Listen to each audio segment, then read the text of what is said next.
Allez, je déclare la séance ouverte. Bonsoir à toutes et à tous. Je vous prie de bien vouloir excuser si je prenais le micro, ça, je pense que ça ira mieux. Non ? Donc je me répète, bonsoir à toutes et à tous. Bienvenue. Donc je vous prie de bien vouloir excuser Madame Richard, Monsieur Baldo, Madame Perrard, Madame Devy, Monsieur Dupont, Monsieur Delaplace, Monsieur Guarnesson et Madame Mérieux. Donc nous avons largement atteint le quorum, donc nous allons pouvoir valablement délibérer. Et je vous propose de nommer comme secrétaire de séance, si elle accepte, Madame Thomas. Pas d'opposition, pas d'abstention. Donc nommé, désigné à l'unanimité. Si vous voulez, Madame Thomas, procéder à l'appel nominal, s'il vous plaît. Joseph Afribourg. Présent. Sylvie Masson. Présente. Michel Bonnier de Gomes. Présent. Thérèse Sévignon. Présente. Patrick de Mongeau. Présent. Brigitte Descailles. Christophe. Pour l'instant, on ne sait pas. Présent. Georgette Puchasson. Présente. Jean-Charles Latremont. Présent. Marie-Josée Thomas. Joël Lambonnier. Présent. Michel Lamangier. Présent. Francine Richard qui a donné le pouvoir à Madame Thomas. Pascal Baldo. Excusez. Thierry Chevalou-Berroux. Présent. Frédéric Paulet. Présent. Stéphanie Perrard qui a donné le pouvoir à M. de Mongeau. Stéphane Binet. Présent. Rachel Devy qui a donné le pouvoir à Mme Masson. Franck Dupont qui a donné le pouvoir à Mme Bouchasson. Michel Mercier. Présent. Mathieu Duris. Présent. Mathieu Delaplace qui a donné le pouvoir à M. Mercier. Benoît Verly. Présent. Michel Marmesson qui a donné le pouvoir à Mme Brunin. Éric Culpa. Présent. Laurence Brunin. Présent. Karine Mérieux qui a donné le pouvoir à Mme Boucalu. Et Laurie Boucalu. Merci Madame Thomas. Vous avez été toutes et tous destinataires du dernier compte rendu de séance du 11 mai dernier. Avant de passer à son approbation, y a-t-il des demandes d'intervention, des demandes d'explication? Monsieur Éric Culpa. Monsieur, j'avais posé une question sur l'accessibilité du Trésor public auquel vous aviez répondu positivement, mais ça n'apparaît pas dans le compte rendu. J'aimerais simplement que ça soit rajouté si vous en êtes d'accord. Pas de souci. Merci. Pas de problème. Pour information, l'opération administrative est réglée. Maintenant, il n'y a plus qu'à régler le côté financier. S'ils sont aussi rapides à demander les finances qu'à nous les verser, on a du temps.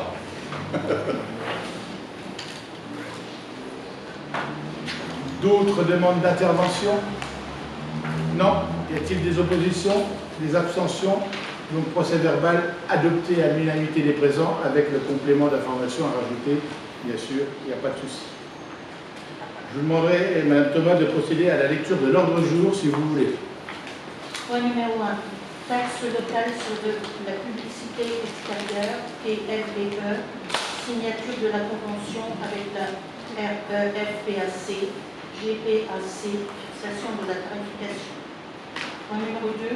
Création d'un conseil local de sécurité et de prévention de la délinquance, CLSPD. Point numéro 3. Occupation de la buvette Tivoli, choix du candidat. Point numéro 4, autorisation pour recourir au contrat d'apprentissage. Point numéro 5, retrait de 2 délibérations relatives à la gestion du compte épargne-temps et notamment sa monétisation au bénéfice des agents. Point numéro 6, ouverture de 2 postes permanents d'adjoint technique à temps complet. Point numéro 7, ouverture d'un poste permanent de technicien principal de 2e classe à temps complet. Point numéro 8, association, subvention de fonctionnement, année 2023. Point numéro 9, convention avec la crèche Noiret pour le versement de la subvention, année 2023. Point numéro 10, convention de moyens et d'objectifs établis avec le théâtre Louis Jouvet, année 2023.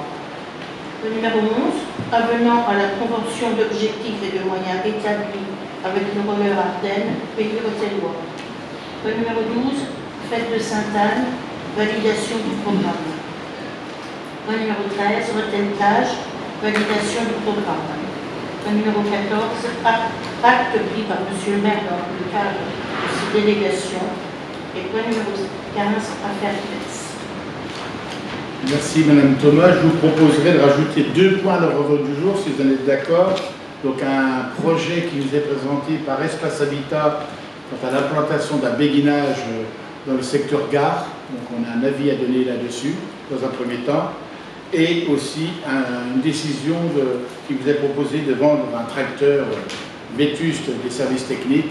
Donc je profite, puisque c'est le dernier conseil municipal avant la pause estivale, donc je passe ce dossier-là rapidement. Est-ce que ça pose problème de rajouter ces 2 points à l'ordre du jour?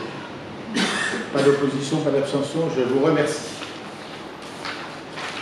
Allez, on y va.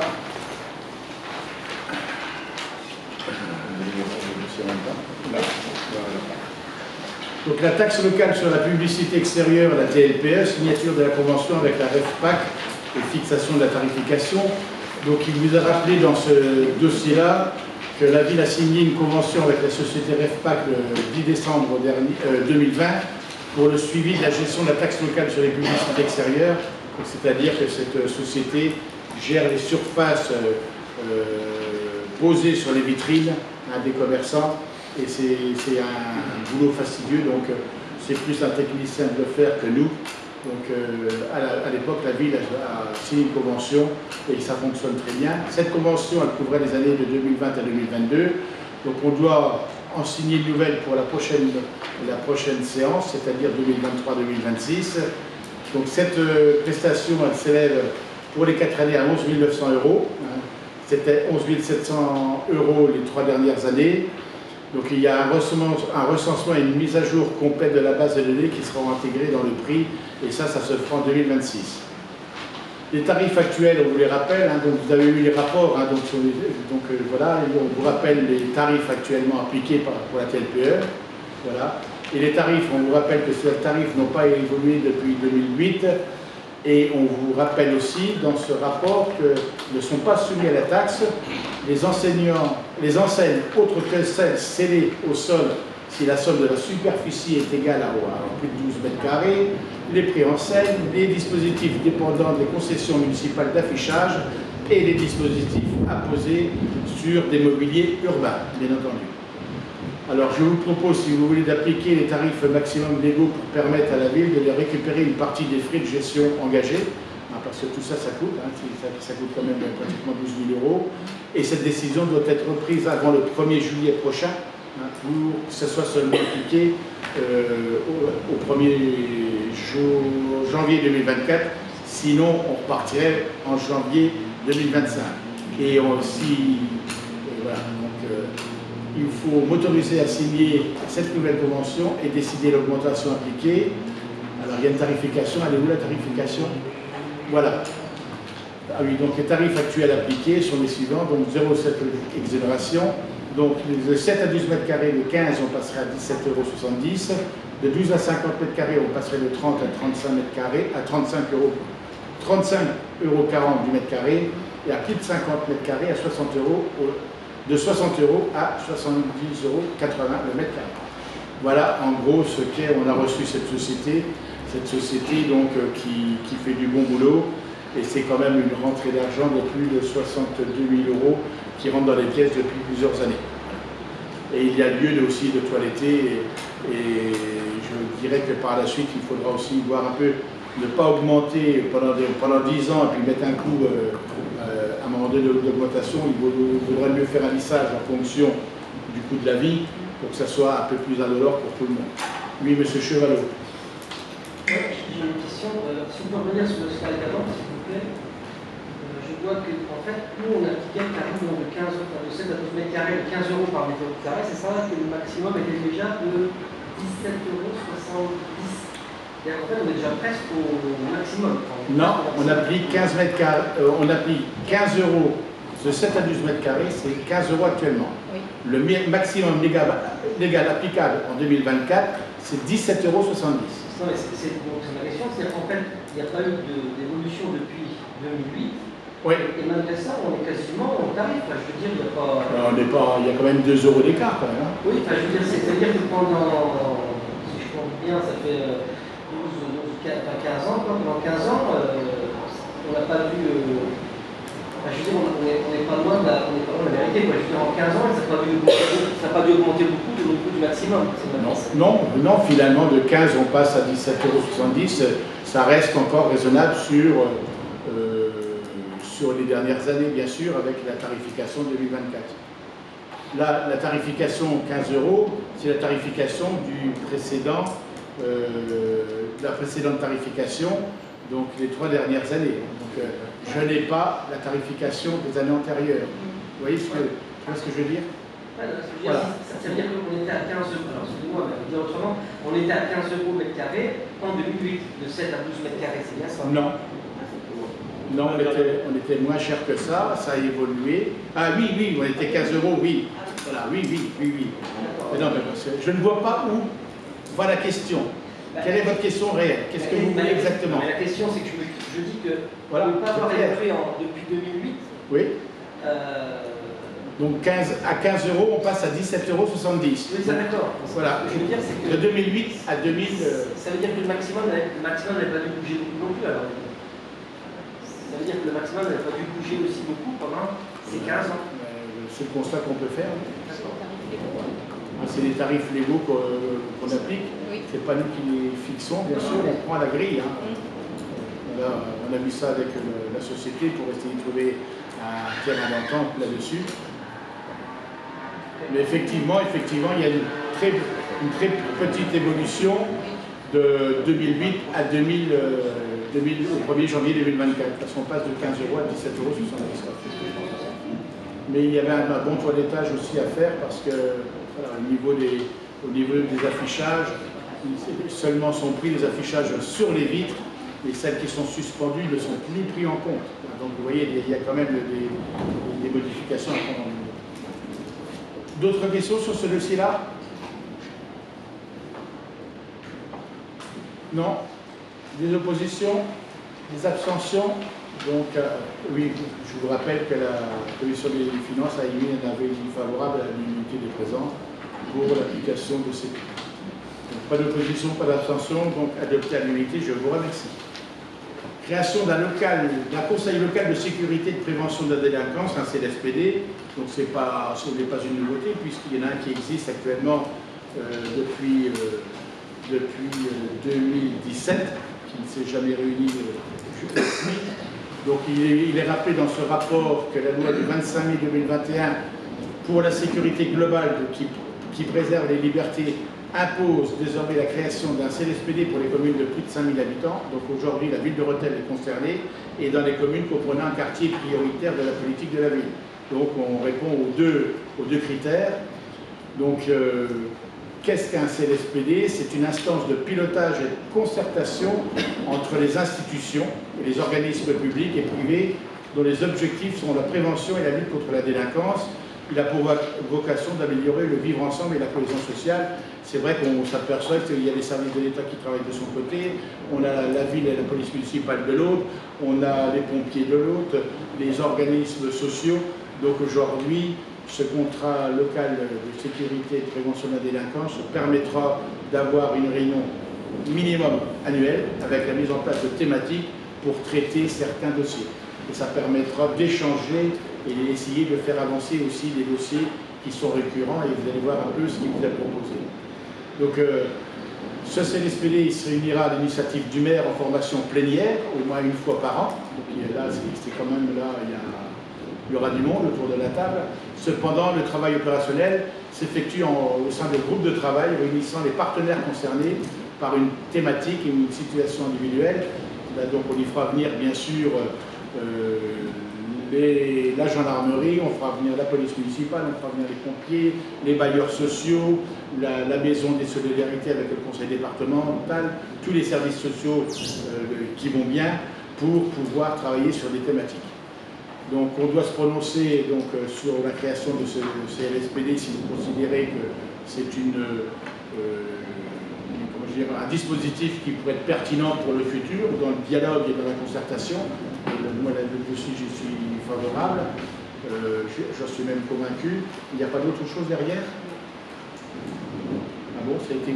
Ah, les statistiques de la délinquance établies par la gendarmerie nationale, ça c'est deux points que nous avons relevés lors de cette présentation par les services de l'État et les autres services. Il y a deux thématiques qui ressortent un peu, qui se font jour. Ce sont les violences intrafamiliales et les addictions. Donc ça, c'est un réel problème sur notre ville. Je rappellerai quand même que nous avons dans cette ville 49% de logements sociaux, on a un taux de pauvreté de 23% et nous avons un taux de chômage de 19%. Et un peu, donc, on a malheureusement tous les ingrédients pour essayer de trouver des solutions pour faire avancer un peu les choses et trouver des solutions sur les problèmes que nous pouvons rencontrer chaque jour. Donc ces thématiques qu'on pourrait mettre en place, notamment le travail sur les violences intrafamiliales et les addictions, donc pourrait se mettre en place et se mettre au travail dès septembre, aussitôt l'installation du CLSPD, si on est d'accord, pour essayer de faire avancer tous ces dossiers-là. Donc il y aura un coordonnateur qui sera assuré par un binôme, donc un policier municipal et le directeur du centre social, comme je vous l'avais annoncé ces derniers temps, qu'il a été nommé le 1er juin dernier. Et il vous est rappelé qu'il y a une réunion de préparation à l'installation d'un CLSPD sur Rethel le 25 mai dernier. Voilà, donc là, on doit déjà, dans un premier temps, se prononcer sur la pertinence de la création d'un CLSPD. Et ensuite, donc, on avancera. Et bien évidemment, le conseil municipal sera aussi contacté, les conseillers municipaux seront contactés pour faire partie d'une commission, d'une thématique dans toutes ces commissions de travail qu'on pourra mettre en place. Voilà, je pense avoir été complet là-dessus. Est-ce que vous avez des questions là-dessus? Michel, merci. Voilà, c'est pas une question, mais c'est un fait. C'est bien marqué, la loi du 25 mai 2021 pour la sécurité impose désormais la création d'un CLSPD. Oui. Donc, oui, mais bon, voilà. Alors, on peut nous l'imposer et faire comme il a été créé, parce que vous avez des conseils locaux intercommunaux qui existent aujourd'hui, qui sont créés et qui ne fonctionnent pas du tout. Si, je vais vous dire, si on veut faire plaisir pour dire on crée un CLSPD et on le laisse en sommeil, c'est pas la peine. Il faut être honnête. Moi, la volonté, il y a quand même de réels problèmes dans cette ville, et notamment deux points qui se font jour tous les jours, malheureusement, les violences intrafamiliales, les addictions. Donc il y a du boulot à faire, à travailler avec tous les organismes sociaux, toutes les instances adéquates pour essayer de trouver des solutions et surtout aussi échanger. Parce que le gros problème que nous vivons chaque jour, c'est le problème de communication. Madame Sévignon. Ça permettra aussi d'échanger avec les partenaires et de connaître les missions de chaque association pour une meilleure orientation, notamment lorsque les gendarmes interviennent, ils ne savent pas toujours vers quelle association orienter les personnes. Exactement. Et puis, avec aussi l'ouverture prochaine du centre social, tout ça, ça va être complémentaire. Et j'ai redit au service du conseil départemental, le président du conseil départemental, il y a une obligation entre les services sociaux du conseil départemental et les services sociaux de la ville de travailler vraiment ensemble, en binôme, pour essayer de trouver des solutions et surtout échanger. Parce que parfois, on se rend compte, nous avons aussi beaucoup d'associations caricatives sur la ville et finalement, ils ont un effectif à gérer et quand on regarde bien, on retrouve à peu près les mêmes personnes dans ces dispositifs-là.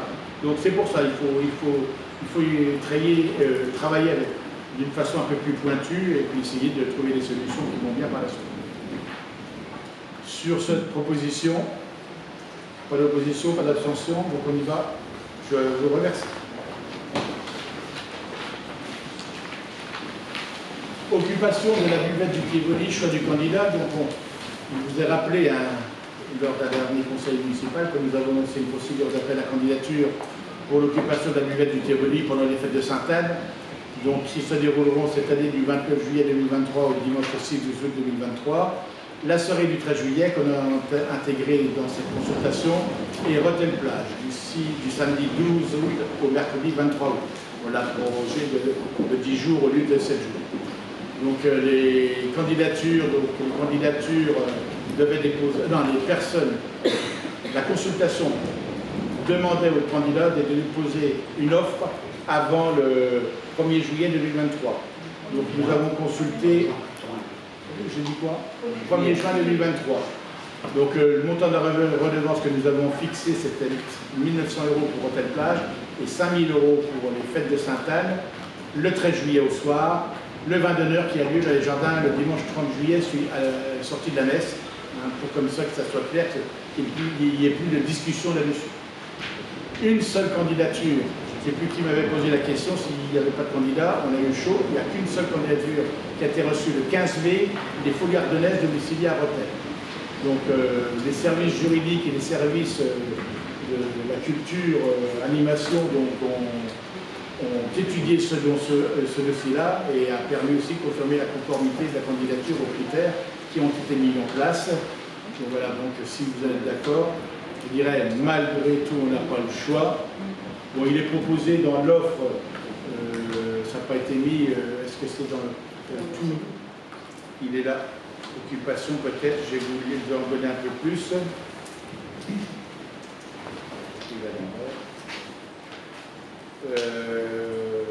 Voilà, attendez, il est là, je vais vous dire, on a trouvé quelque chose d'intéressant. C'est écrit, c'est déjà bien. Réaménagement, donc il est proposé dans l'offre quand même, ce qui est très intéressant. Donc, présentation de l'association et du but de la candidature à cette consultation. L'association Les Folies Ardennaises est une jeune association qui a été créée le 17 mars 2023. Vous voyez, c'est très récent. Elle est présidée par M.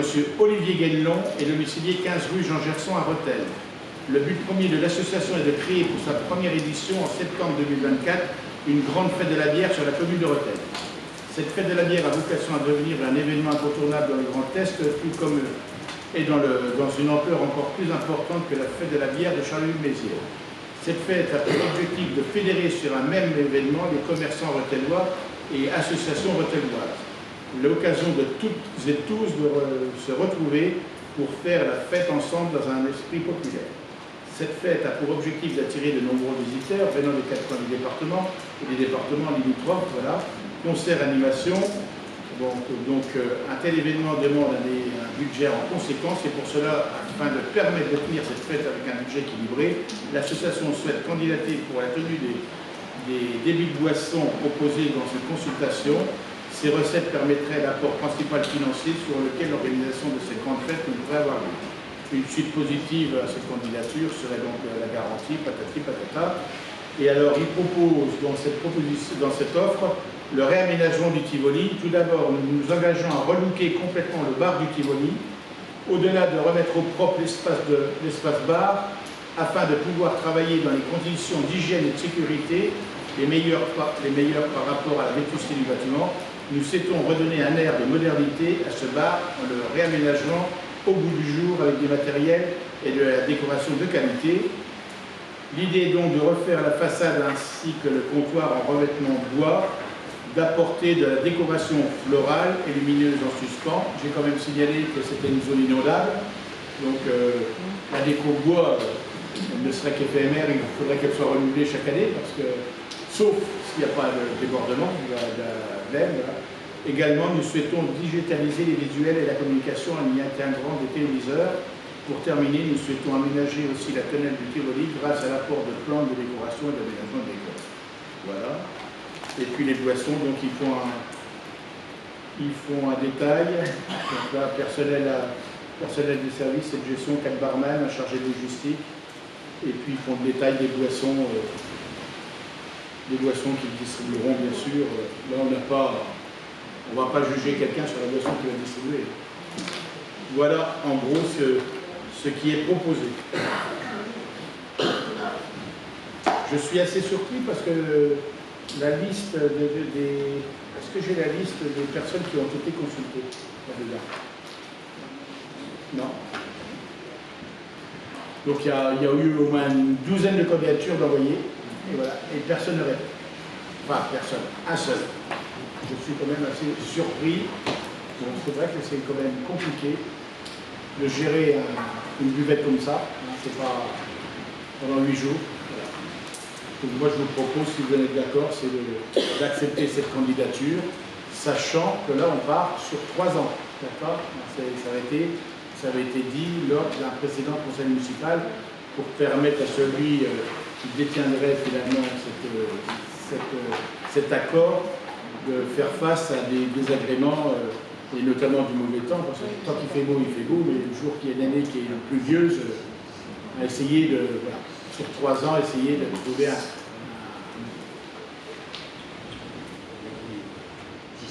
Ah ben, il est dans le rapport. Non, ah ben, il y avait 10... Oui, non, mais il est dans votre rapport. Oui. Ah, vous l'avez. D'accord. C'est tout, voilà. Donc on peut parler pour beaucoup. Donc tout est dans les rapports, c'est très bien. On peut communiquer. Y a-t-il des demandes d'intervention sur ce dossier-là? Bien sûr, Madame Brunat. Et cette association nouvellement créée, elle a besoin d'une licence? Comment? Cette association nouvellement créée a une licence pour pouvoir distribuer des boissons? Rassurez-vous, tout sera fait dans les règles comme c'est fait depuis qu'on a pris les fonctions. On ne déroge à rien. Vous savez, on vient de retrouver une licence pour le foirail qui était exploité depuis 5 ans sans licence. Heureusement qu'on a trouvé cette licence à Attigny pour pouvoir ouvrir ce restaurant, puisque là on apprend que le restaurant du foirail était exploité sans licence de débit de boisson depuis plus de 5 ans. On était la bête dans l'eau, heureusement. D'ailleurs, c'est pour ça que je vais proposer, lors du dernier conseil, de procéder à l'acquisition de cette licence et qu'on la garderait et qu'on la mettrait en location. Comme ça, on se préserve aussi pour l'avenir. Ne vous inquiétez pas, Madame Brunat, tout sera fait dans les règles. Il n'y a pas de souci. Et puis, il nous faut quelqu'un pour les buvettes, parce que sinon, on n'est pas bien. Ou alors, ça sera une société qui viendra à la rescousse, qui viendra des extérieurs, ça serait quand même dommage. D'autres questions sur ce dossier? Pas d'opposition? Pas d'abstention? Adopté à l'unanimité, je vous remercie.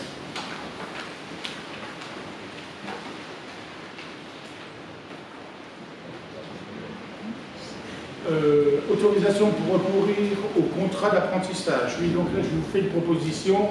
Donc, on vous rappelle ce qu'est l'apprentissage. Ça permet à des personnes de 16 à 29 ans révolues et sans limite d'âge pour certaines catégories de travailleurs, dont les personnes reconnues en situation de handicap, d'acquérir des connaissances théoriques dans une spécialité et de les mettre en application dans une entreprise ou une administration. Cette formation par alternance est sanctionnée par la délivrance d'un diplôme ou d'un titre. Donc ce dispositif présente un intérêt tant pour les personnes accueillies que pour les services accueillis. Donc, finalement, voilà, c'est donnant-donnant. Il est rappelé que dans ce dispositif, que la collectivité était exonérée des cotisations de sécurité sociale, d'allocation familiale et de Pôle emploi, sachant que la ville ne cotise pas à Pôle emploi, elle est son propre assureur. C'est surtout la situation que nous rencontrons pratiquement dans toutes les collectivités. Donc je vous propose, si vous êtes d'accord, de recourir au contrat d'apprentissage à la rentrée 2023-2024. La personne recrutée devra préparer un CAP jardinier paysagiste.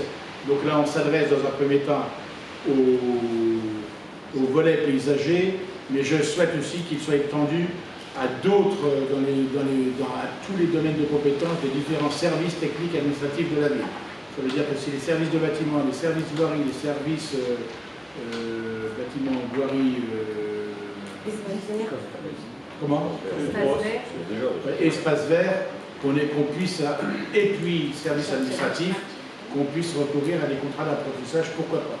D'ailleurs, nous avons dans notre personnel aujourd'hui que nous gérons des contrats d'apprentissage qui ont été confirmés aujourd'hui en contrat à durée indéterminée, et ils font leur boulot proprement, correctement, et nous avons de bons résultats avec ces gens-là. Si on peut donner une chance à tous ces jeunes à rentrer sur le marché du travail, pourquoi pas. Et puis, ça fait une souplesse financière pour la ville aussi. Sur cette proposition, pas d'opposition? Pas d'intervention, des interventions, non. Pas d'opposition, pas d'abstention. Je vous remercie.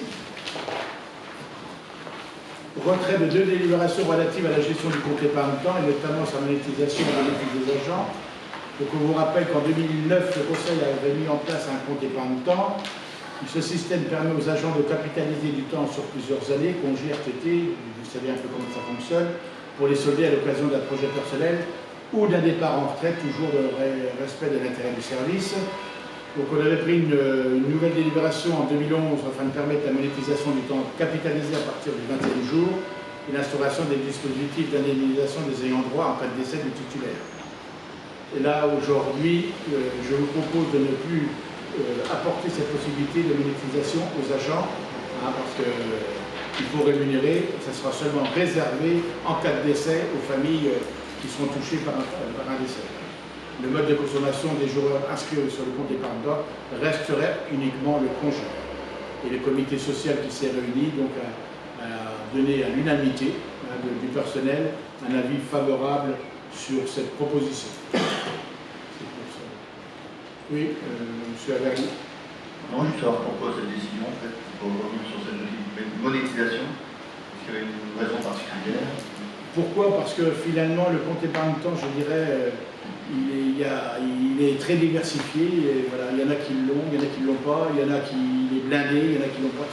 Voilà, il faut trouver un juste milieu pour tout le monde, parce que il y en a qui seront qu'on a récupéré avec un compte épargne-temps complet, il y en a qui n'en ont pas du tout, voilà, puisqu'il a été décidé qu'il y avait 5 semaines de congé, ils prennent leurs 5 semaines de congé.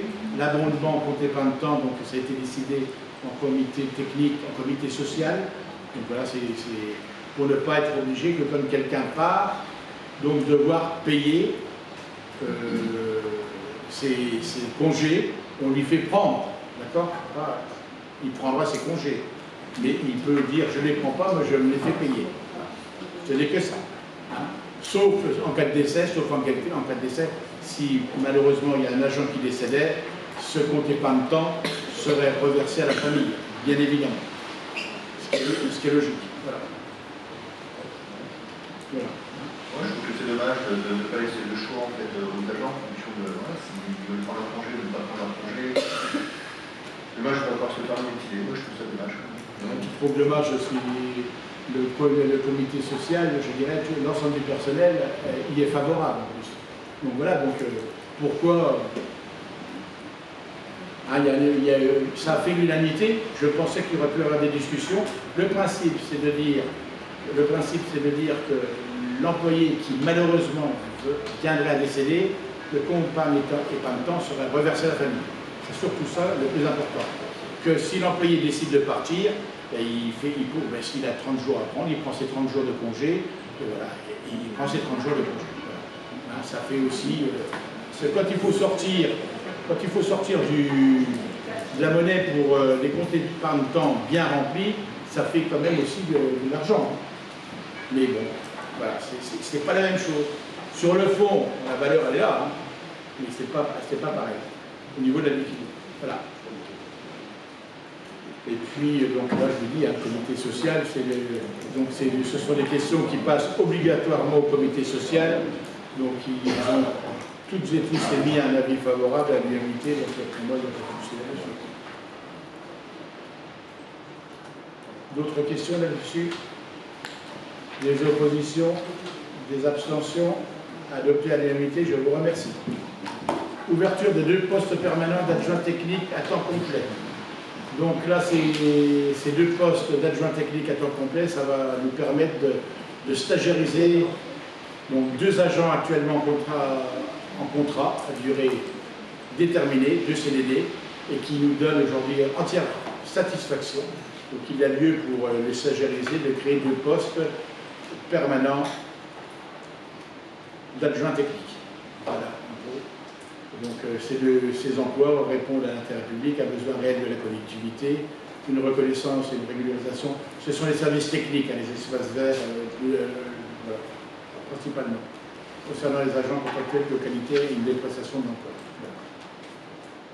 sur ce principe-là de la stagiarisation et j'ai pris soin de revoir la situation de beaucoup d'agents dans cette maison qui étaient en CDD, contrat à durée déterminée, situation très inconfortable, depuis 3 ans, 4 ans, 5 ans, 6 ans, 7 ans, 8 ans.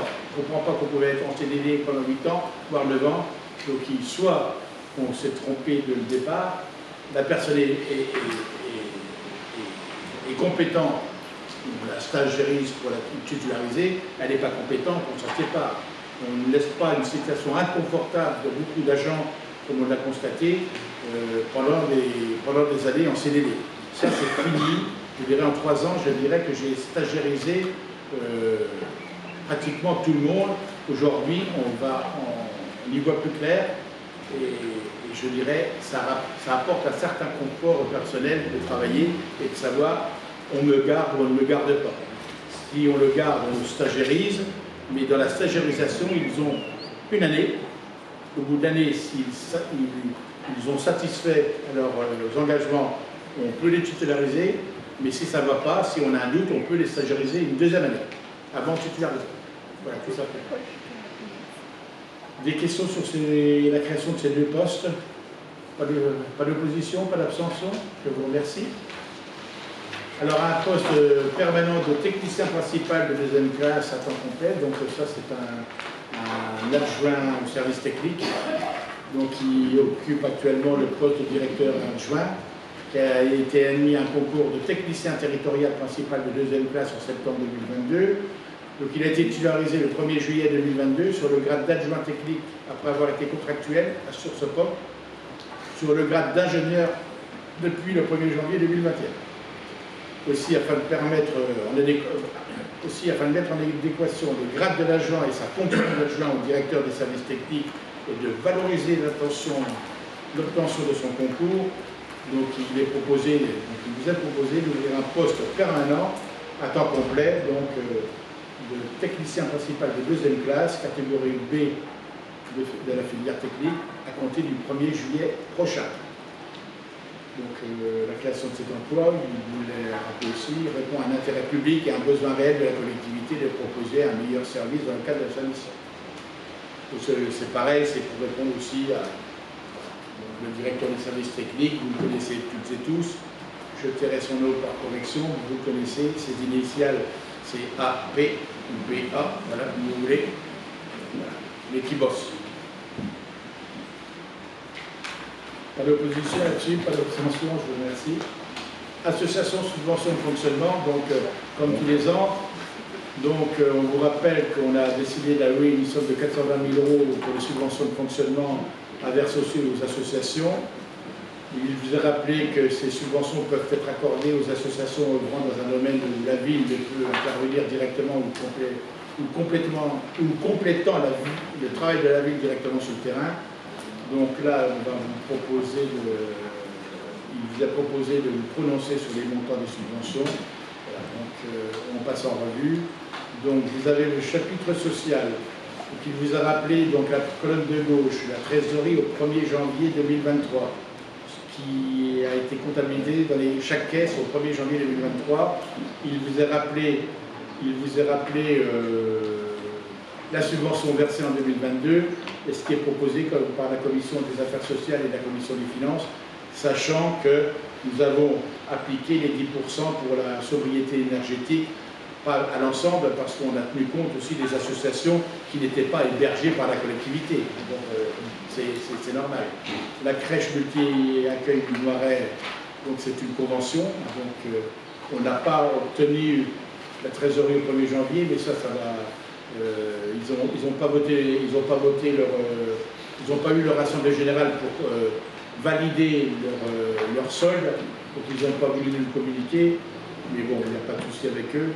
On leur a versé 120 000 € l'an dernier, donc cette année, donc il sera versé, donc, conformément aux décisions prises antérieurement, 108 000 €. Et après, il y a tout le détail où vous passez, si on veut, on est à 121 850 en 2022.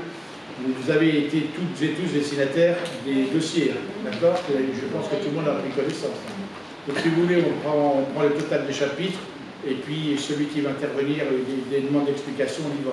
Donc 121 850 pour le chapitre social de versé, 109 850 pour l'année 2023. Là-dessus, pas d'opposition, pas d'abstention, il n'y a pas de souci. Donc le culture loisirs. Donc pareil, je vous ai rappelé donc, la trésorerie au 1er janvier. Il y a une convention d'objectifs, parce qu'il est rappelé que les conventions d'objectifs sont signées obligatoirement quand la subvention dépasse les 23 000 €. Donc forcément, la convention du théâtre Louis Jouvet, donc on en est aujourd'hui à 124 000 €.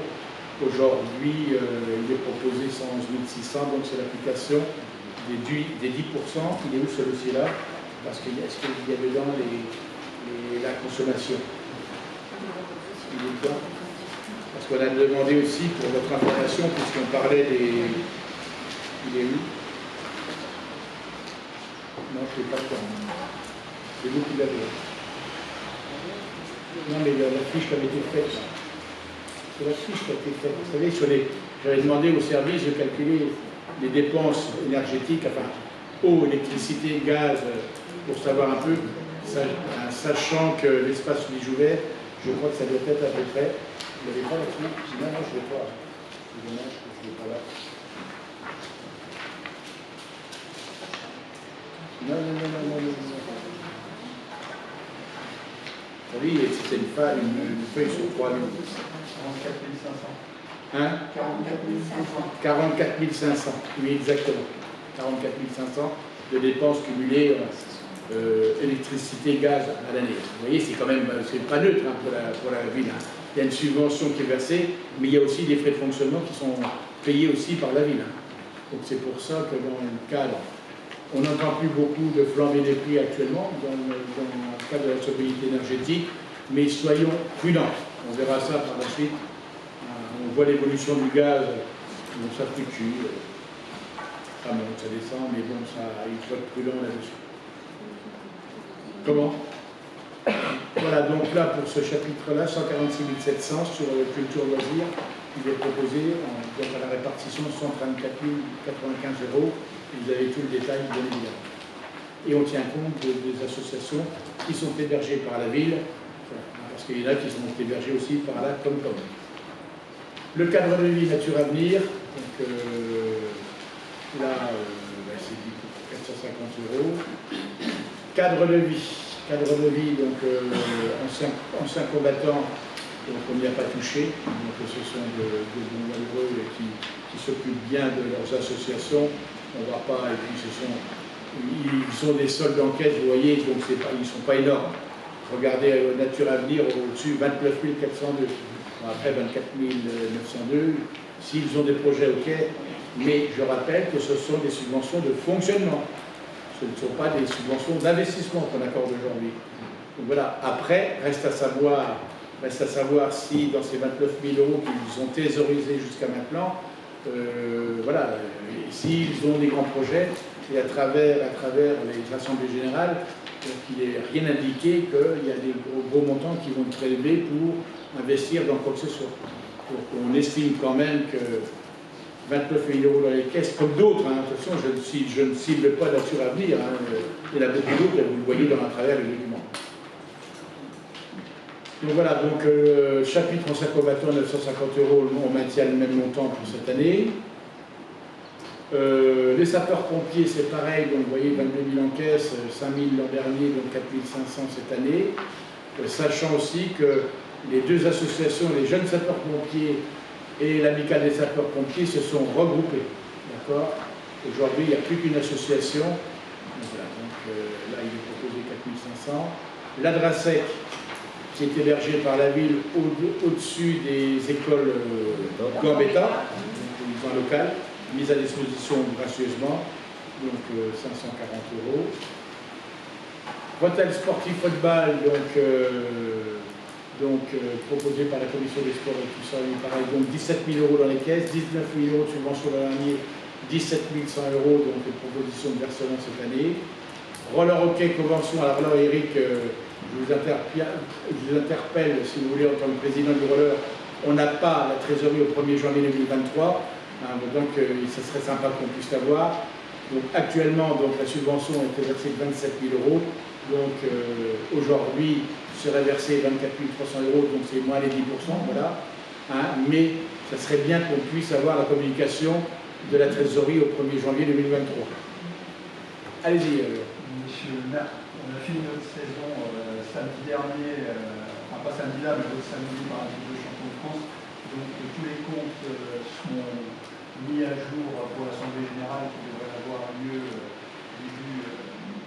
début juillet. Donc rassurez-vous, vous aurez à la fois les comptes certifiés de notre cabinet comptable et aussi les budgets provisoires. On s'est renseigné, on nous dit que la comptabilité va du 1er janvier au 31 décembre.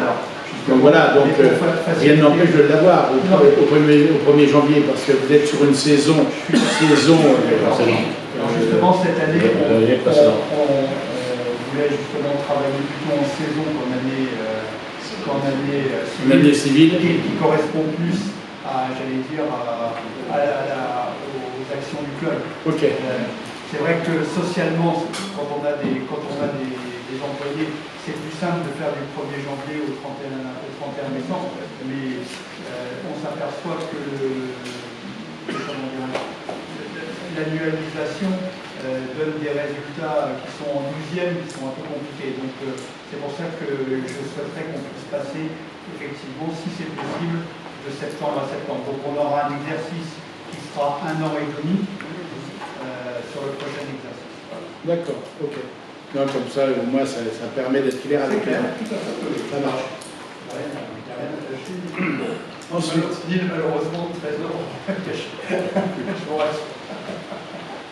Sport association, donc pareil, vous avez la situation de trésorerie au 1er janvier. Donc il y a 2 lignes qui ne bougent pas, ce sont les filles, hein, Céline Gerly et Cyrielle Lefebvre, ce sont des conventions que nous avons signées sur 4 ans pour leur parcours, hein, donc on les avait mis à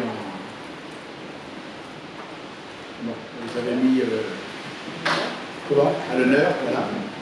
Et ensuite, on a appliqué les 10% sur l'ensemble des... Donc, ce qui veut dire que sur l'ensemble des clubs, ce qui veut dire que de 47 030 euros, on passe à 42 427 euros. Voilà. Vous voyez, donc on voit, regardez à peu près la natation, 31 000.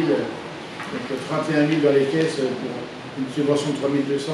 Et j'ai demandé au service, hein, parce qu'il ne faut pas dire qu'on est anti-association, bien au contraire, puisqu'on ne baisse pas les associations.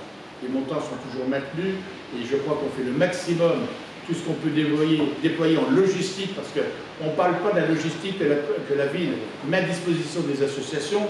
Tout le personnel qu'on peut mettre à la disposition des associations, alors quand on lit on se met en retraite, pas du tout.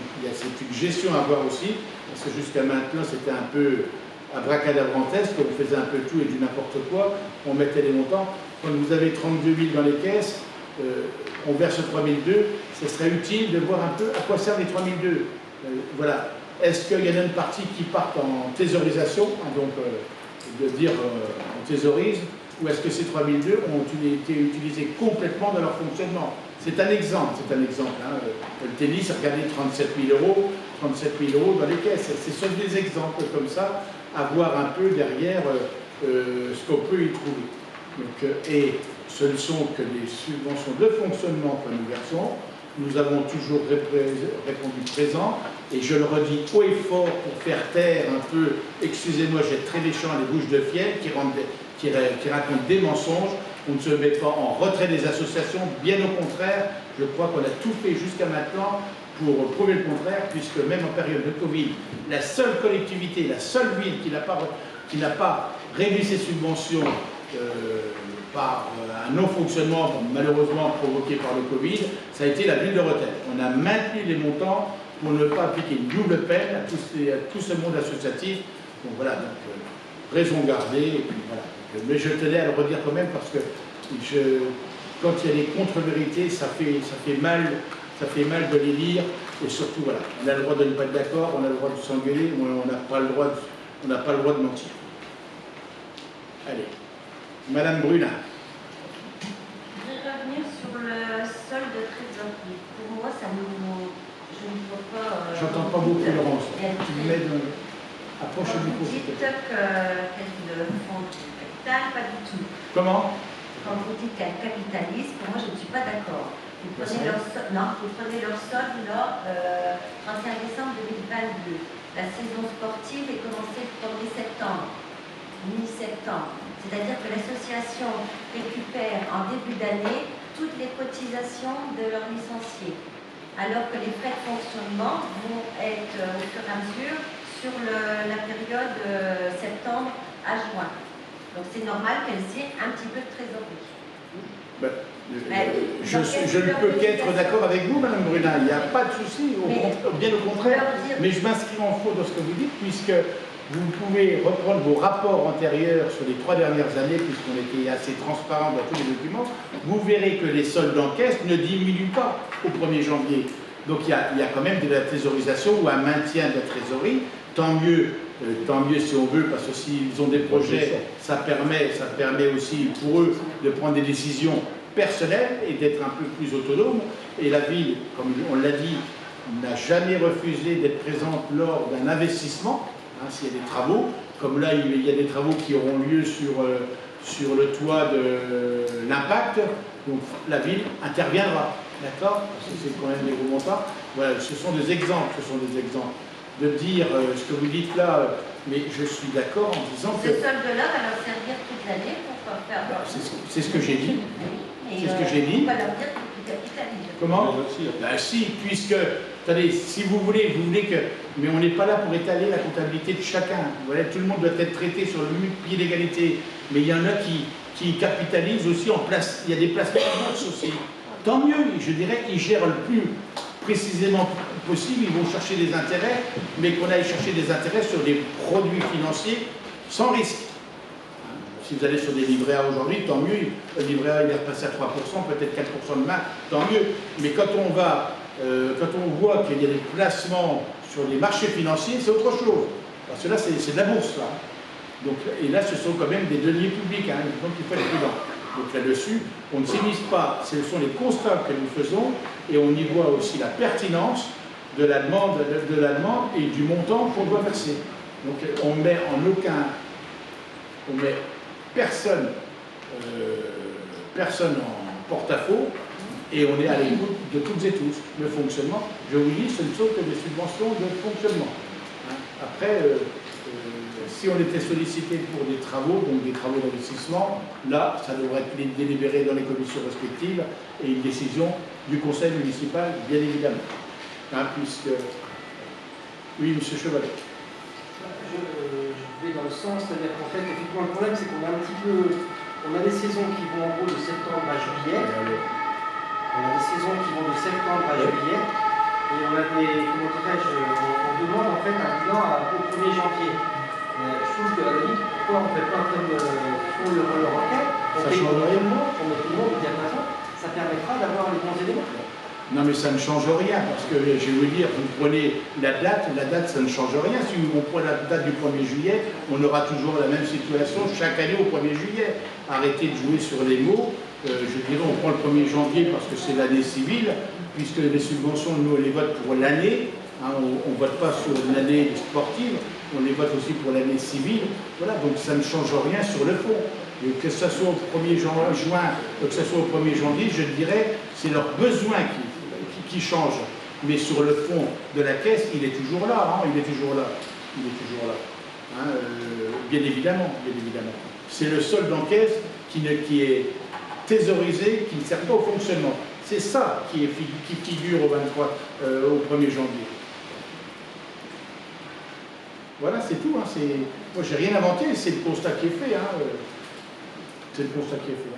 Mais ça, c'est les larges débats. Chaque fois, on touche beaucoup de monde. Mais on essaie, comme je vous l'ai dit dans mes propos, tout le monde est respecté. Et puis, c'est très bien. Voilà.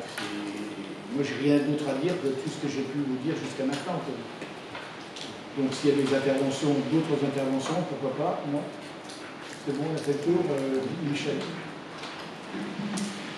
Justement, pour taire ces conversations, il va falloir mettre 1er janvier 2022, 2021, comme ça on va avoir un compte à Exactement. Et puis voilà, parce que là on parle 2023, je prends roller, parce que c'est le premier, prends roller retraite sportive 17 000. Et en 2022 il est à combien? En 2021 il est à combien? Exactement. Voilà, et puis comme ça au moins on ne parlera pas pour rien dire. Exactement. Tu as entièrement raison, ça sera fait la prochaine fois. Comme ça, on n'a pas voulu parce que il y avait déjà d'autres colonnes de mise aussi versées en 2021-2022, mais c'est très bien, et ça c'est une excellente proposition de dire on verra l'évolution de la trésorerie comme ça sur les 3 dernières années. Parfait, oui, très bien. D'autres questions? Non, pas du tout. Non. Des oppositions, des abstentions sur ce rapport? Adopté à l'unanimité, je vous remercie. Donc il vous a rappelé donc, les subventions qui sont déjà attribuées, donc vous l'avez vu dans le rapport, donc on ne revient pas dessus, si vous voulez. Donc ils ont toutes les votées déjà attribuées, donc des subventions exceptionnelles, ensuite 110 €. Voilà. Comment? Ah, mais... Elles sont où? Ah, et les sports, manifestations exceptionnelles. Donc forcément, bien sûr, il y a des foulées rotelloises, donc 1 900 €. Donc on n'a pas, pareil, ils n'ont pas arrêté leur assemblée générale, donc on aura il n'y a pas de souci sur leur dossier, il n'y a pas de problème. On leur verse à 1 900 €, mais on a considéré quand même que c'est une grande manifestation, c'est quand même plus de 1000 personnes qui viennent, minimum, qui viennent courir sur Rotel. Donc là, on a considéré qu'on pouvait y faire, avec quelques économies que nous avons fait d'à côté, on peut en rendre, on peut redistribuer autrement. Donc on vous propose de 1 900 € de passer à 3 000 € pour les poules rotelloises, et le vélo club cyclocross de 600 à 900 €. Ce qui fait bien total un coût de 338 112 €. Pas d'opposition, pas d'abstention, je vous remercie. Convention avec la crèche Noiret, donc voilà. Donc, je suis désolé, comme je l'ai dit, je vais être obligé de vous abandonner. Je ne vais pas Eric Plat pour le reste de la séance. Ok. Donc, vous partez pour la question numéro 9. La crèche Noiret chez Dieu. D'accord. Après, c'est les conventions de fonctionnement. Oui, pas de sujet sur l'utilisation. Si, c'est un sujet. Oui, c'est pas de sujet pour moi par rapport à ce que vous proposez.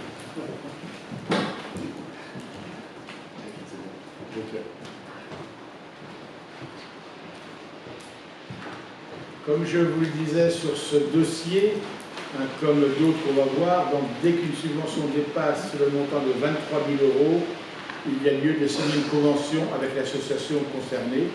C'est le cas pour la crèche Noiret, ça sera le cas aussi pour Rotel Théâtre, et ça sera le cas aussi pour le roller hockey.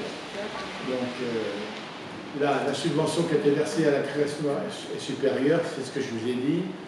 Voilà, donc une convention doit être signée, par conséquent, donc on doit établir ces conventions et il vous faut m'autoriser à signer cette dite convention. Comme tous les ans. Pas d'opposition, pas d'abstention, mais ça doit passer devant le conseil municipal. Mais pareil, même dossier, mais pas la même maison, Louis Jouvet. Donc il y a une convention cadre pluriannuelle, l'objectif qui a été signé avec le théâtre Jouvet, d'ailleurs qui va arriver à expiration et qui va être renouvelé. Et donc on va se remettre autour de la table en cours d'année voilà, avec les partenaires financiers, notamment le conseil départemental, la DRAC, la communauté de communes, la région. C'est à peu près plus de 600 000 € de subventions qu'ils perçoivent quand même. C'est quand même important. Donc là, pareil, on est à plus de... Pardon? Théâtre Louis Jouvet. Le théâtre Louis Jouvet. Oui, le théâtre Louis Jouvet. Il faut bien préciser jusqu'au bout. Donc là, si vous voulez, vous autorisez à signer la convention de fonctionnement pour 2023. Pas de souci, pas d'opposition, pas d'abstention. Merci. Donc le roller, c'est pareil, donc ça dépasse 23 000 €. Alors là, il y a un ajustement à faire puisque la convention a été signée, ne me posez pas de questions, je ne sais pas, elle a été signée pour 3 ans, quand on a pris la décision, mais elle a été décidée pour 3 ans. À la signature, elle a été signée pour 2 ans. Donc il nous faut aujourd'hui voter un avenant pour verser la 3e année. D'accord? C'est ça le but aujourd'hui, pour verser le montant. D'accord? D'accord, il n'y a pas de souci à la matière. Et ensuite, on va se rencontrer avec le président ULPA pour discuter donc, de la convention à mettre en place, l'objectif sur les années futures. Pas d'opposition, pas d'abstention? Est-ce que monsieur... Oui, donc monsieur Ulpa étant président du roller, donc ne prend pas part au vote ni aux décisions. Donc voilà, donc on va dire même il s'est retiré du débat. Parce qu'il faut être prudent dans toutes ces décisions qui accordent des subventions aux associations. Aujourd'hui, nous sommes très surveillés. Il y a juste titre. Pas d'opposition, pas d'abstention. Merci. Les fêtes de Sainte-Anne, validation du programme. Vous voyez, cette année, on a réussi à le faire plus tôt, un peu plus tôt. Voilà, donc vous en avez été toutes et tous destinataires. Permettez-moi de ne pas revenir ligne par ligne. Voilà, je dirais qu'il y a une nouveauté, c'est que la famille rotelloise fête ses 50 ans de club le samedi, donc sur le parc du Poirail. Et ils referont un 2e concours de pétanque le dimanche, pareil, ouvert à tous, là, organisé par la famille rotelloise, pareil, sur le site du Poirail. Voilà. Sinon, après, le reste, je dirais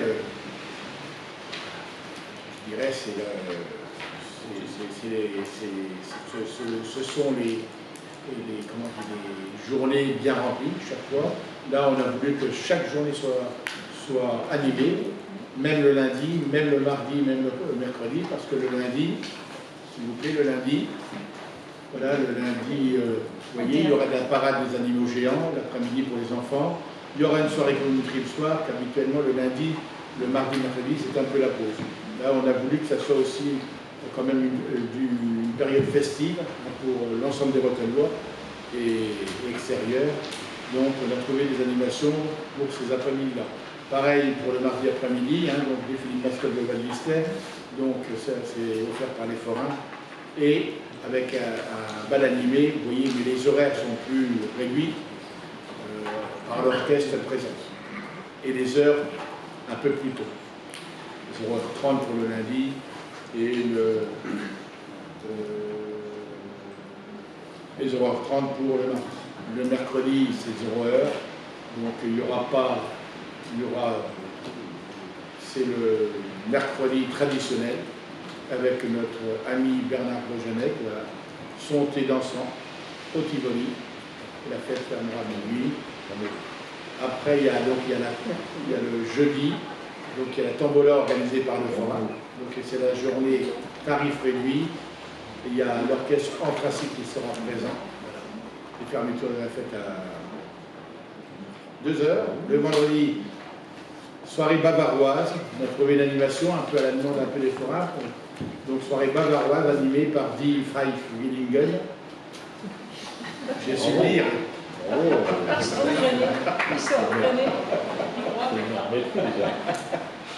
Et la fête terminera à 2h du matin. Le samedi, donc l'orchestre avec la fête à 2h du matin.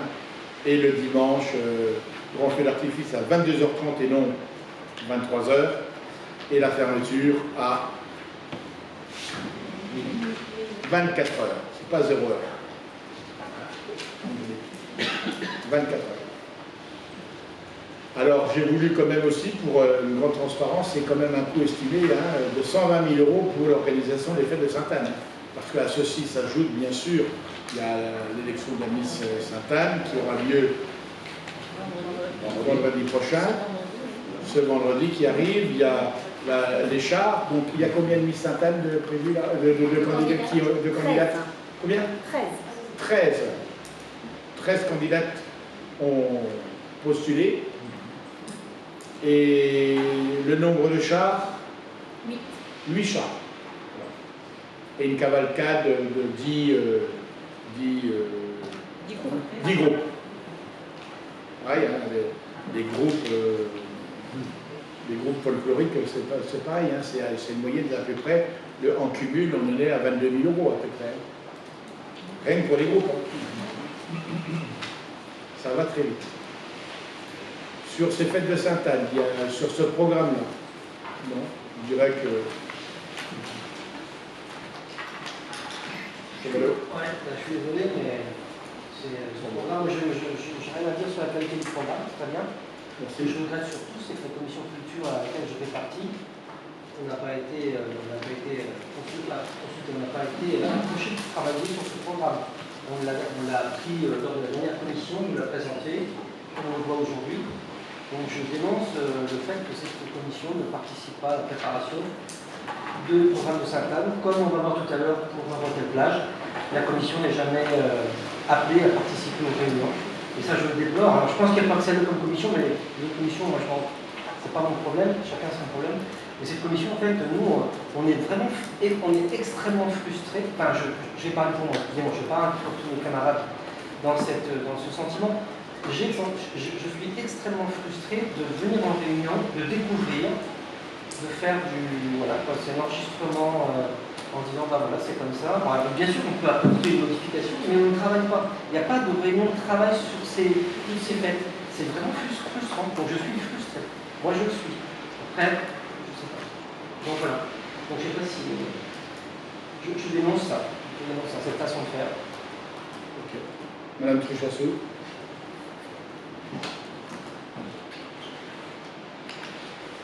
C'est vrai qu'il n'y a pas eu beaucoup de réunions avec la commission culture sur le programme.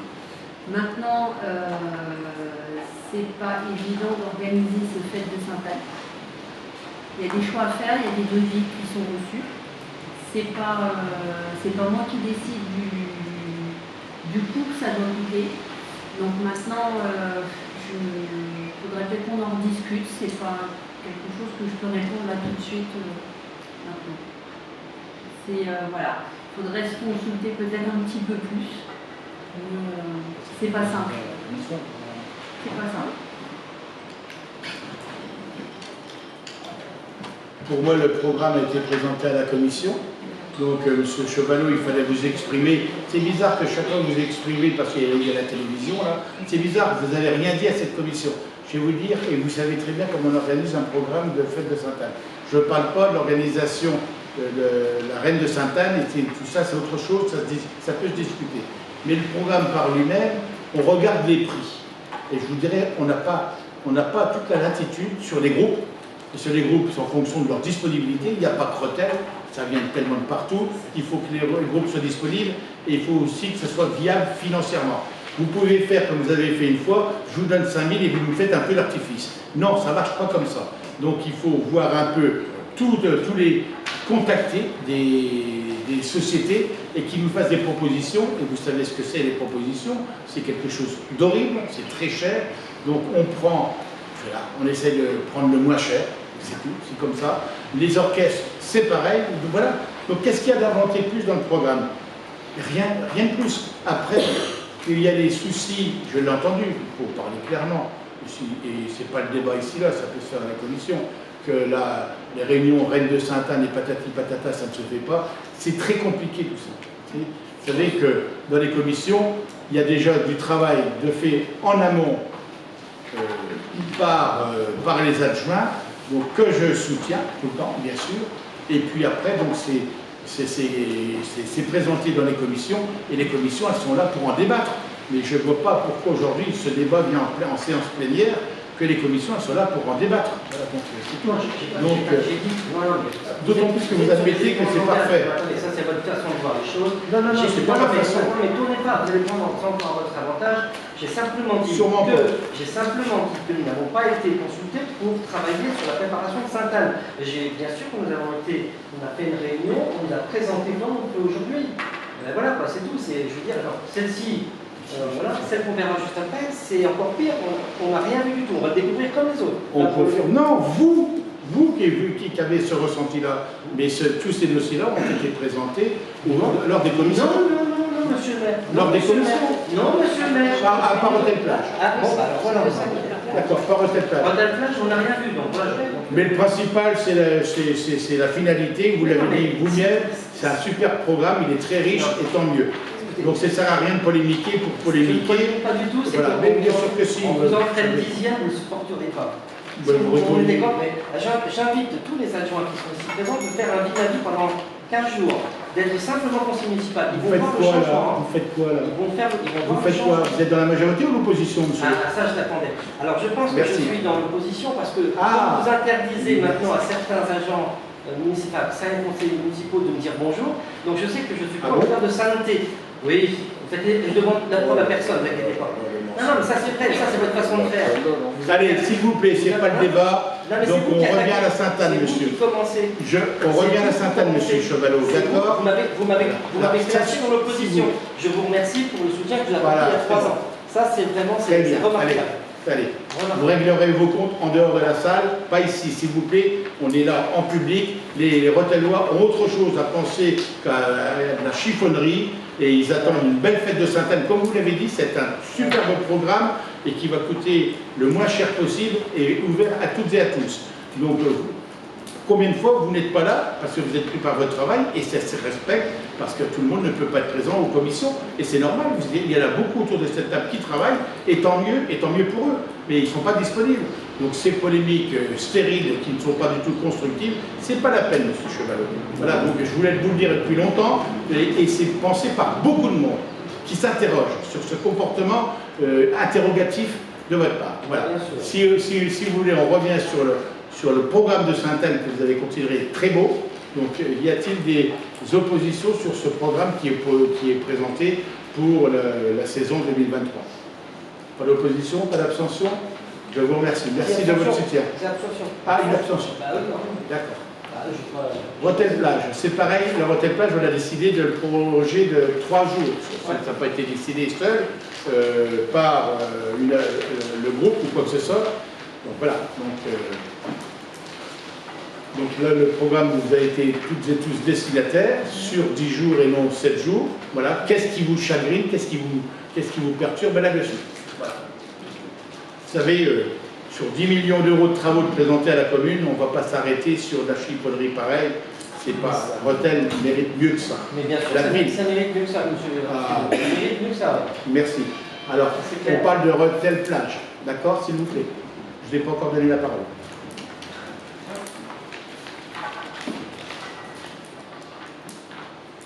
Il faut que ça soit dit depuis longtemps.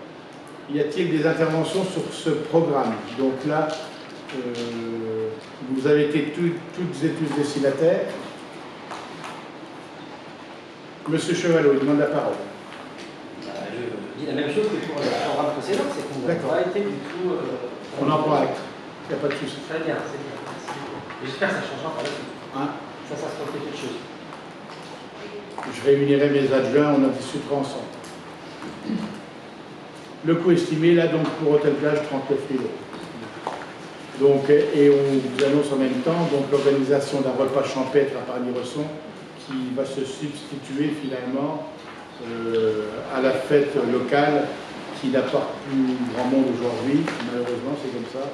Donc, on a décidé de proposer un repas champêtre le dimanche avec Arthur et Giorgio, que beaucoup de monde connaît autour de cette table, pourquoi pas, le dimanche. Et il vous a rappelé aussi que l'inauguration des passerelles aura lieu le 13 juillet à 19h. Sur le Rotel-Plage, y a-t-il des oppositions? Des abstentions? Une abstention, adoptée à l'unanimité, moins une abstention. Je vous remercie. Ensuite, actes pris, donc là, ce sont les actes pris par M. le maire dans le cadre de cette délégation.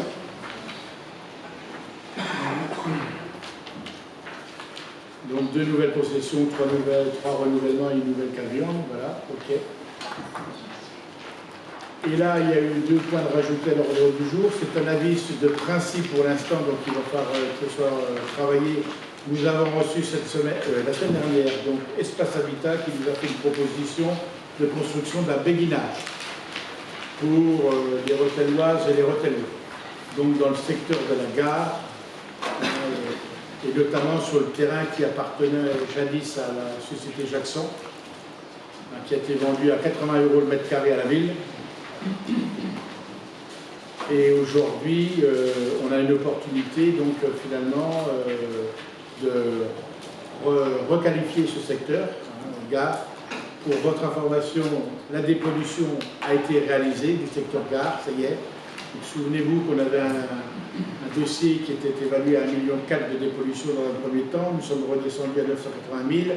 Et aujourd'hui, donc, nous réglons une facture, et une seule, de 400, avec les frais, 450 000 euros. Ouf! Voilà, donc aujourd'hui, tout ce site est dépollué. Donc on va pouvoir essayer de travailler pour trouver des solutions, sachant qu'une moitié, une grande partie, est aussi classée en zone inondable. Vous voyez, ça c'est en plus. Donc, d'où la question d'acheter des terrains en zone inondable à 80 € le mètre carré. Voilà, c'est comme ça, mais on fait avec. Donc on essaye de trouver des solutions. Donc Espace Habitat est venu nous présenter un projet de béguinage et d'une résidence. Voilà. Alors attendez, avant, il y a donc 20 logements qui sont prévus en béguinage et 12 en résidence. Donc là, j'ai mis un truc.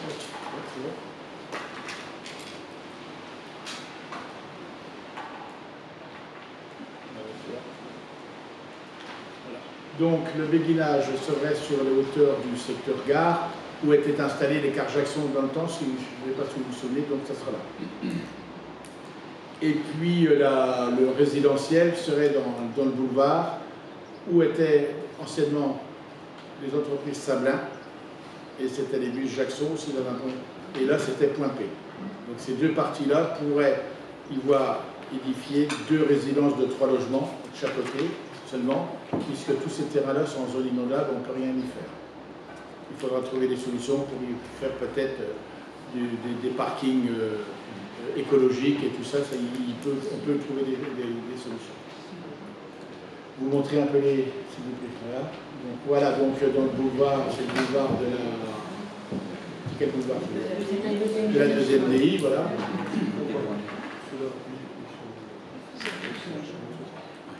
Ensuite, donc, le boulevard de la deuxième DI, ça serait ce style de logement.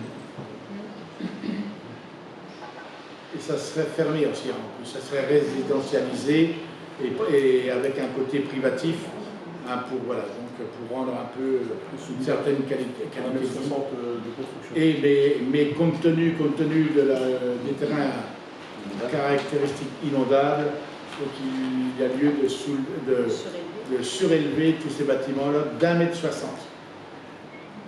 Donc ils en tiennent compte. 1,60 m. Pour dire qu'on peut faire quelque chose. Ensuite, voilà. Et là, donc là, ça à revoir, c'est un peu ça serait le béguinage. Bon, là, il y a des façades qui sont pas, je considère qu'ils ne sont pas top. On a l'impression de rentrer dans un centre commercial. C'est joli. Voilà, c'est à voir un peu, on verra un peu. Je ne sais pas ce que vous en pensez.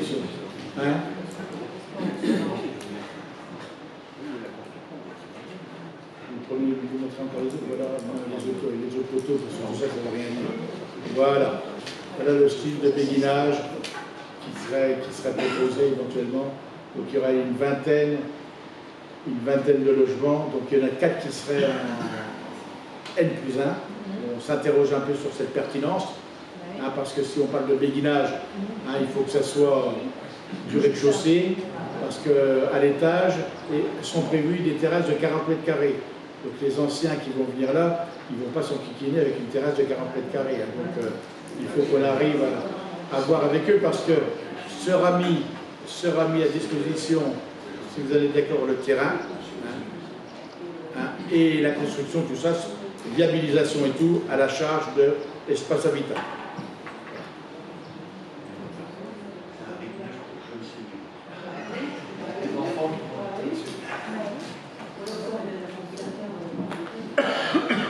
Sur ce principe de dire, c'est du terrain qu'il faut qu'on utilise, si on a l'opportunité, je pense que c'est une aubaine, c'est l'emplacement aussi, dans ce secteur gare-là. Le béguinage, ça fait partie aussi de notre volonté de le développer sur la ville, pourquoi pas. Donc, financé à 100% par le bailleur, ça c'est clair. Donc, je dirais que l'accord de principe, est-ce que vous allez être d'accord pour donner un accord de principe? Et on laisserait le terrain pour l'euro symbolique, bien sûr, puisque toutes les viabilisations seront à leur charge aussi. Comment?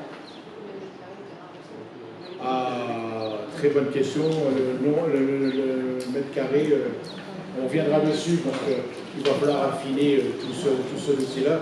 Ça nous a été présenté il y a 8 jours. Vu que ça va être les vacances, il fallait des accords de principe déjà pour qu'ils puissent continuer à avancer. Après, sur l'architecture et tout ce qui s'ensuit, on reverra ensemble. Sur ce principe-là, il y a pas de soucis. Ok, donc on donne un accord de principe pour la construction d'un béguinage sur le secteur gare, on dira le lieu dit, je ne sais plus quoi, et dire de céder la parcelle à l'euro symbolique, sachant que tous les frais de notaire, les frais de viabilisation, les frais de construction seront à la charge donc, du bailleur. Que ce soit clair. Hein? Alors ils veulent l'appeler le rucher parce qu'ils nous ont sorti une photo, une carte postale. Une carte postale, il y avait dans le temps un rucher, voilà, mais une carte postale qui est assez... Il y a 5000 mètres carrés. On y va là-dessus, on les laisse travailler, qu'ils nous fassent quelque chose de bien. Ok? Pas d'opposition, pas d'abstention. Je vous remercie. Et une dernière question, un vieux tracteur qui traîne dans notre hangar depuis un certain temps, qui a plus de 20 ans, qui est tordu. Je vous propose de le mettre en vente. On a reçu deux offres, un de Gérard Piron des Cordales au prix de 3 600 €, un de Rotract et de Rotel, qui sont installés à côté de la gare, au prix de 3 800 €. Donc voilà, on a mis une photo un peu, vous voyez, dans l'état où ils sont. Et on remettra les roues pour qu'ils partent. Hein. Donc je vous propose de le vendre au plus offrant, hein, 3 800 €, bien sûr, à Rotract de Rotel. C'est une société de Rotel en plus. Pas d'opposition, pas d'abstention là-dessus, il n'y a pas de problème. Je vous remercie. L'ordre du jour étant épuisé, la chaleur diminue. Voilà. Eh bien, je pense que je vous remercie à toutes et tous de votre participation. Et puis je vous dis à très vite. Et on vous donne rendez-vous demain pour l'inauguration des jardins de l'hôtel de ville, en présence du maire de Witbourg et en présence du maire de Caen, bien sûr. Donc on procédera au hissage des drapeaux de Witbourg, de Caen et de Rotel. Ensuite, on mettra en service la fontaine. Sera servi un vin d'honneur dans les jardins de l'hôtel de ville. Et ça se clôturera par un repas champêtre ouvert à tout le conseil municipal et tous les invités qui ont reçu une carte. Et le personnel, dans son ensemble bien sûr aussi, une carte donc, dans la salle atmosphère. Rendez-vous demain à 19 h. Oui, madame. Par rapport à l'éclairage public pour demain, ça va être à 22h30. Bien sûr que non, madame. Non, vous savez qu'on pense à tout. On pense à tout. On ne vous laissera pas le soin de pouvoir critiquer, bien sûr. Tout est fait dans les règles. Surtout les règles de sécurité. Hein, on se fait critiquer assez facilement, vous savez. Donc aujourd'hui, je suis très minutieux pour ne pas pouvoir donner. Et pareil pour les fêtes de Sainte-Anne, bien sûr. C'est logique. Et pareil pour les fêtes du 14 juillet. On ne laissera pas les gens dans le noir, il n'y a aucun souci en la matière. Pas de souci. Allez, bonne soirée à toutes et à tous. Merci.